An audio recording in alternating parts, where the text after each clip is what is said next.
Welcome students, Sadhguru Gadge Maharaj College Karad. Myself Pawar MA. My subject is Agriculture Science and Technology. Last lecture we have to see first topic rock and soil and their definitions, types. ते आपण काय केलं होतं, study केलं होतं. तो topic आपला झालेला आहे. लास्ट लेक्चरमध्ये तो टॉपिक संपलेला होता. तर आज आपण नेक्स्ट टॉपिक चालू करतोय, वेदर अँड क्लायमेट. त्याची डेफिनेशन काय बघा. वेदरची definition: weather is the mix of event that happen each day in our atmosphere. Weather is different in different parts of the world and changes minute, hours, days and weeks. म्हणजे हवामान काय आहे. हवामान हे वातावरणात दररोज काय होत असते, बदल घडत असतात. हवामानामध्ये जगाच्या वेगवेगळ्या भागात हवामान भिन्न असते. म्हणजे वेगवेगळ्या म्हणजे रिजन टू रिजन काय असतं, हवामान हे वेगवेगळं असतं. Next, most weather happens in the troposphere, the parts of earth's atmosphere that is closest to the ground. म्हणजे ते पृथ्वीच्या वातावरणाचं काय आहे तर एक भाग आहे आणि जो पृथ्वीच्या अगदी काय आहे तर जवळ असतो. ट्रोपोस्फियर हा काय तर वातावरणाचा एक भाग आहे आणि तो पृथ्वीच्या अगदी जवळ असतो. The state of atmosphere with respect to wind, temperature, cloudiness, moisture, pressure आणि इट्सेट्रा.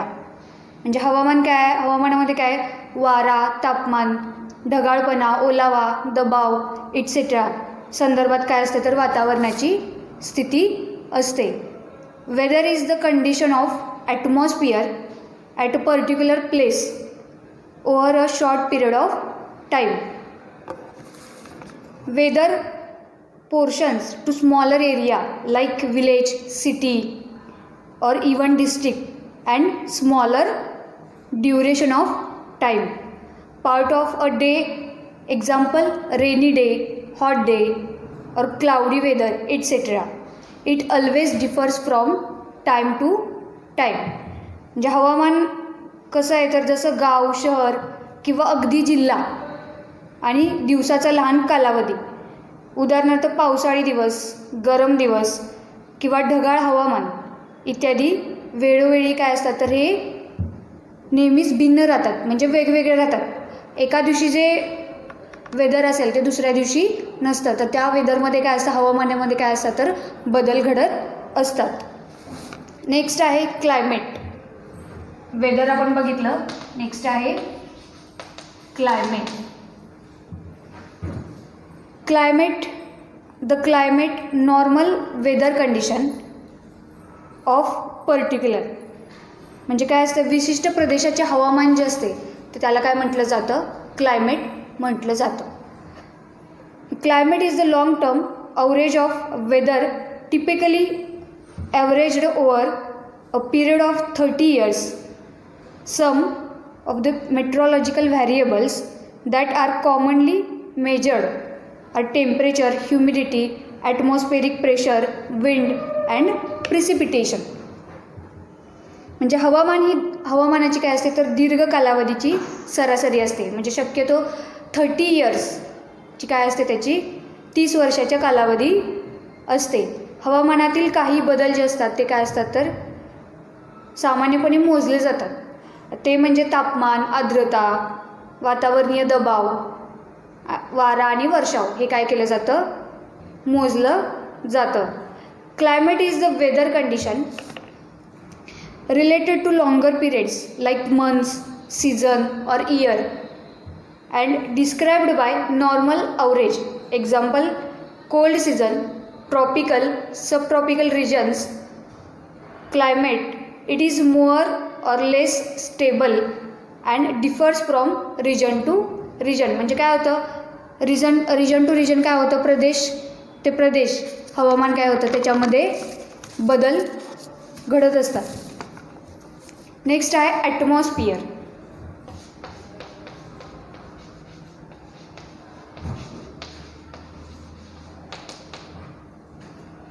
ॲटमॉस्फियर म्हणजे काय, what is atmosphere. The earth has a thick layer of air called as the atmosphere. म्हणजे एअरचा जो एक लेअर असतो त्याला काय म्हटलं जातं? ॲटमॉस्फिअर म्हटलं जातं. It is a colourless, tasteless, odourless. म्हणजे कसलं आहे बघा? कलरलेस आहे, रंगहीन आहे. नंतर ओडरलेस, गंधहीन. आणि दुसरं आहे tasteless. odorless mixture of gases that surround the earth. The atmosphere is present within a height of 32 kilometers from the earth surface. म्हणजे पृथ्वीला हवेचा दाट थर असतो आणि काय असतं त्याला हवामान असे म्हटलं जातं. हे पृथ्वीभोवती वायूचे रंगहीन, चवहीन किंवा गंधहीन मिश्रण आहे.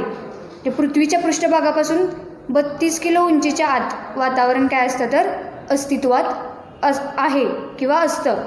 तर पुढे आहे कंपोजिशन ऑफ एअर.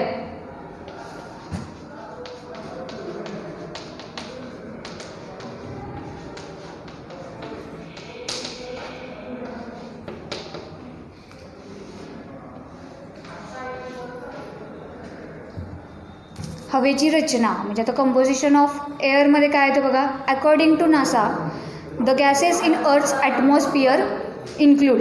म्हणजे नासाच्या मते पृथ्वीच्या वातावरणामध्ये वायूंचा समावेश आहे. मग कोणकोणते आहेत? 78% नायट्रोजन,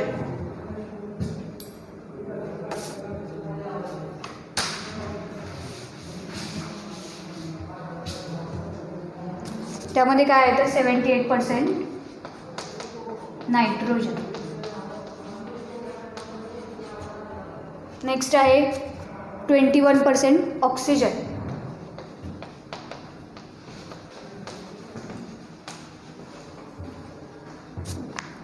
0.03%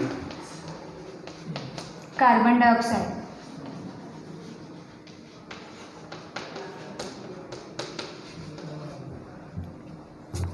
and 93% argon.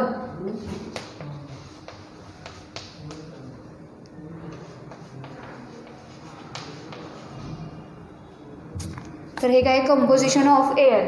हे काय आहे तर वायू त्याच्यामध्ये प्रेझेंट असतात. कोणत्या? Nitrogen, oxygen, carbon dioxide and अर्गॉन. Nitrogen किती पर्सेंट आहे तर 78% नायट्रोजन आहे. नेक्स्ट आहे 21% ऑक्सिजन, 0.03% कार्बन डायऑक्साईड. नेक्स्ट आहे 0.9% argon are present in atmosphere. Next point आहे आपला weather elements and their effect of crop growth. Weather elements and their effect of crop growth. काय आहेत वेदर इलेमेंट?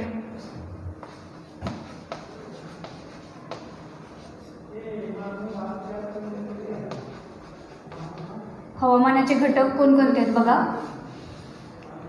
फर्स्ट आहे light, sunlight. Next humidity,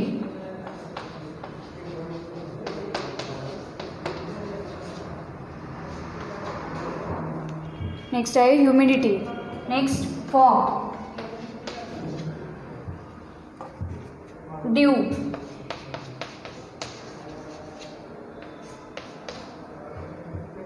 wind, rainfall,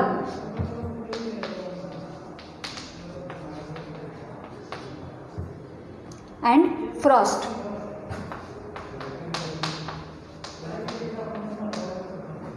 काय आहे तर हे weather elements हवामानाचे घटक कोणकोणते आहेत? सनलाईट, ह्युमिडिटी म्हणजे आर्द्रता किंवा दमटपणा, फॉग धुके, ड्यू दव. नेक्स्ट आहे विंड हवा, रेनफॉल पर्जन्यवृष्टी, फ्रॉस्ट बर्फाचा एक पातळ थर असतो त्याला काय म्हटलं जातं किंवा गोठण, फ्रॉस्ट असं म्हटलं जातं. तर काय आहे weather elements and their effect on crop growth. आता त्याचा काय इफेक्ट होतो क्रॉप ग्रोथवरती ते आपण बघणार आहोत. त्याच्यामध्ये फर्स्ट आहे टेम्परेचर. लाईट एक राहिलं, टेम्परेचर तापमान ते पण गरजेचं आहे. त्याच्यामध्ये temperature is the degree of hotness or coldness of a substances. Solar radiation is the main source of heat energy through which the atmosphere is indirectly heated up. म्हणजे तापमान म्हणजे एखाद्या पदार्थाची उष्णता किंवा शीतलता. सौर किरणे उष्णता ऊर्जेचा काय आहे तर मुख्य स्रोत. सनलाईट मुख्य स्रोत आहे. The radiation of earth causes the changes in temperature during day and night. Temperature is measured by thermometer calibrated in the scale of Celsius, Fahrenheit and kelvin. म्हणजे दिवसा आणि रात्री पृथ्वीच्या प्रदक्षिणामुळे काय होतं तर तापमानात बदल होत असतात. सेल्सिअस, फॅरेनहाइट अँड केल्विनच्या प्रमाणात थर्मामीटरने काय केले जाते, कॅलिब्रेट टेम्परेचर मोजले जाते. तर आता आपण बघणार आहोत इफेक्ट ऑफ टेम्परेचर. क्रॉप ग्रोथवरती काय इफेक्ट होतो आहे तो बघूया आपण. Effect of temperature. Temperature has great influence on the existence of plants. Each plant species has a maximum and minimum limits of temperature for growth and development of plants. म्हणजे तापमानाचा प्रभाव काय आहे बघा क्रॉप ग्रोथवरती. तापमान हे वनस्पतींच्या अस्तित्वावर प्रभाव असतो. प्रत्येक वनस्पतीमध्ये प्रजातीमध्ये वाढीसाठी काय असते तापमानाची गरज असते. कमाल किंवा किमान त्याच्या प्लांट्सला लागणारे जे तापमान आहे त्याची कमाल किंवा किमान काय असते, मॅक्झिमम किंवा मिनिमम लिमिट्स असतात त्याच्या. तापमान वनस्पतींच्या वाढीसाठी व पिकासाठी काय असते तर आवश्यक आहे. Most of the crop plants make their best growth and development between 7 degree Celsius to 32 degree Celsius. Optimum temperature is necessary for a seed germination, vegetative growth, flowering, fruiting, maturity and higher yields. म्हणजे बहुतेक पिकांची रोपे काय असतात तर 7 degree Celsius to 32 degree Celsius दरम्यान उत्कृष्ट वाढतात. म्हणजे 7 डिग्री सेल्सिअस टू 32 डिग्री सेल्सिअसमध्ये काय होत असतात पिकांची ग्रोथ होत असते. वनस्पतीत होणारी वाढ, फुले, फळे त्यांची मॅच्युरिटी असेल तर ती काय उत्पादनासाठी ऑप्टिमम तापमानाची ऑप्टिमम टेम्परेचरची काय असते गरज असते. Photosynthesis and respiration rate increased in high temperature. It also reduce sugar content, increases water requirements. Low temperature causes chilling and freezing injuries. म्हणजे काय असतात प्रकाश संश्लेषण आणि श्वसन दर उच्च तापमानात काय होत असतो वाढत असतो आणि हे काय करतं तर शुगर कंटेंट काय करतं कमी करतं. पाणी तर लागणारच, पाण्याची काय असते तर आवश्यकता वाढवते. म्हणजे हे प्रकाश संश्लेषण and respiration, photosynthesis and respiration काय करत असतं तर पाण्याची आवश्यकता त्याची वाढवत असतं. कमी तापमानामुळे शीतकीकरण आणि फ्रीजिंग इंजुरीज होत असतात. काय होत असतात त्याला तर कमी तापमान असेल तर त्याचं शीतकीकरण किंवा चिलिंग अँड फ्रीजिंग इंजुरीज काय होत असतात प्लांट्सला होत असतात. नेक्स्ट आहे rainfall.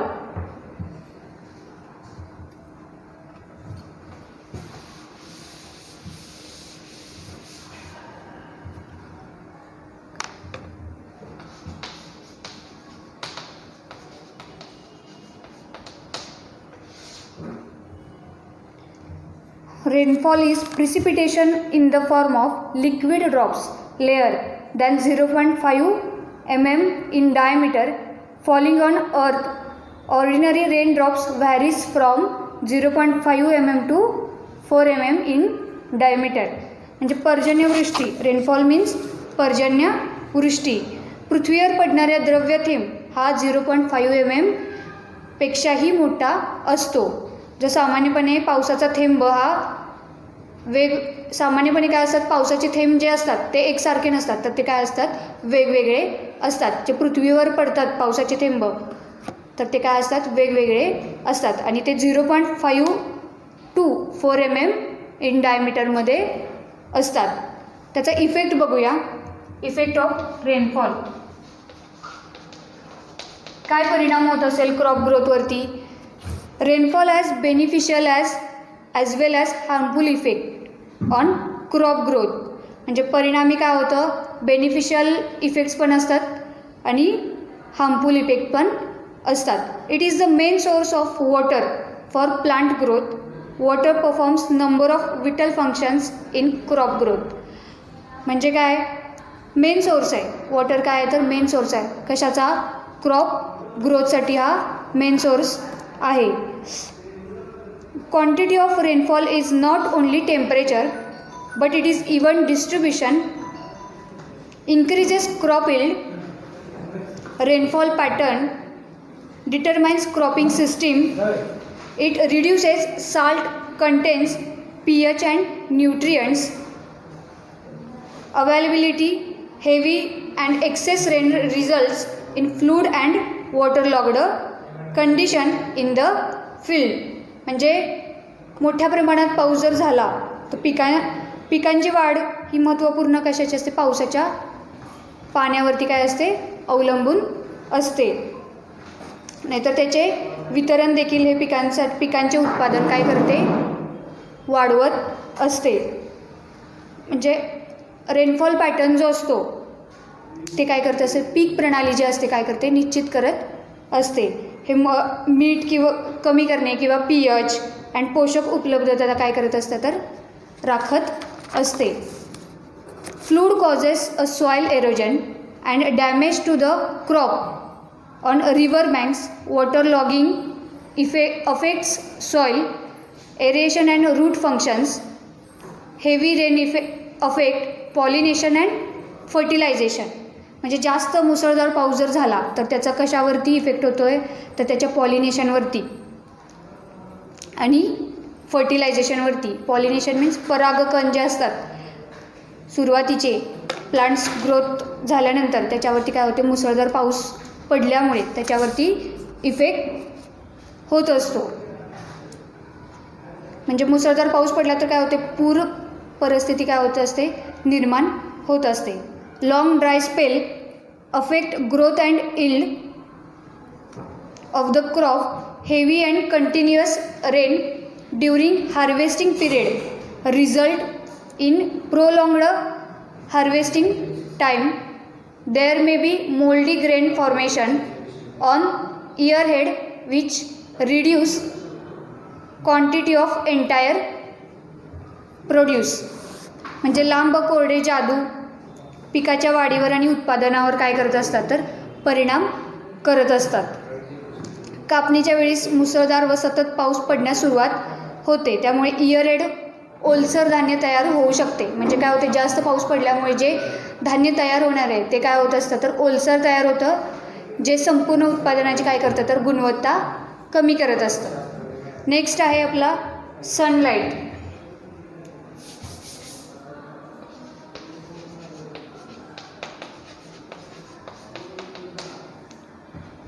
Suryakiran. Sun is the prime source of energy injected into the atmosphere. Solar radiation is received in the form of electromagnetic waves. It consists of stream or flow of particles. These particles are called as a quanta or photon. म्हणजे सूर्य वातावरणात inject केलेला ऊर्जेचा काय आहे तर मुख्य स्रोत आहे. विद्युत चुंबकीय लहरीच्या स्वरूपात संविकीकरण प्राप्त होत असते. त्यात प्रवाह किंवा कणांचा प्रवाह असतो. त्यात क्वांटा, त्यांना काय म्हटलं जातं तर क्वांटा और फोटॉन असं म्हटलं जातं. इफेक्ट ऑफ सनलाईट बघूया.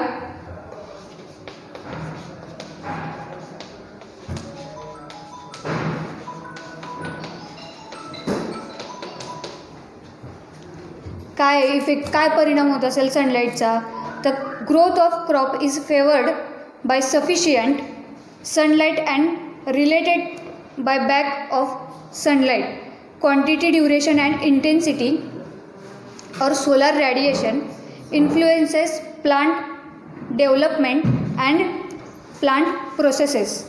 म्हणजे सूर्यप्रकाशाचा परिणाम काय होतो बघा, पिकांची वाढ व्हायची असेल तर काय गरजेचं आहे, सूर्यप्रकाश हा गरजेचा आहे. आणि सूर्यप्रकाशाच्या कमतरतेमुळे काय होत असते तर पिकांची वाढ मंद होत असते. प्रमाण, कालावधी, सौर रेडिओ क्षमता त्या काय असतात तर त्या गरजेचे असतात. It is a necessary of photosynthesis, the process in which green plants prepare their own food material. म्हणजे जे ग्रीन प्लांट्स असतात त्यांना काय सूर्यप्रकाशाची कशासाठी गरज असते तर स्वतःचं अन्न स्वतः तयार करण्यासाठी सूर्यप्रकाशाची प्लांट्सला गरज असते. The life process of many plants influenced by the length of day which is called as a photoperiodism. बऱ्याच वनस्पतींमध्ये किंवा प्राण्यांमध्ये काय असतं तर फोटोपिरियडिझमचा काय होत असतो परिणाम होत असतो. On the basis of photoperiod required for flowering plants are classified as short day and long day plants. Red blue colour light stimulate plant growth flowering while green light has minimum effect. Insufficient light produces weak plants and which are susceptible to diseases. म्हणजे फुलांच्या पिकांच्या रोपांसाठी काय आवश्यक असतं तर हे sunlight असतं आणि सनलाईटच्या कमतरतेमुळे काय होते प्लांटची ग्रोथ मंदावते. शॉर्ट डे प्लांट्स कोणकोणते आहेत बघा, एक्झाम्पल आहे क्रायसेंथेमम म्हणजे शेवंती, हे शॉर्ट डे प्लांटमध्ये काय असतं येत असतं. नंतर आहे राईस, सोयाबीन, ओनियन, हे काय असतात शॉर्ट डे प्लांट्समध्ये येतात. तर लॉंग डे प्लांट्समध्ये कोणते प्लांट्स आहेत बघा, example radish, sugar beets, potato, aster, hibiscus etcetera, हे काय आहेत तर लॉंग डे प्लांट्स आहेत.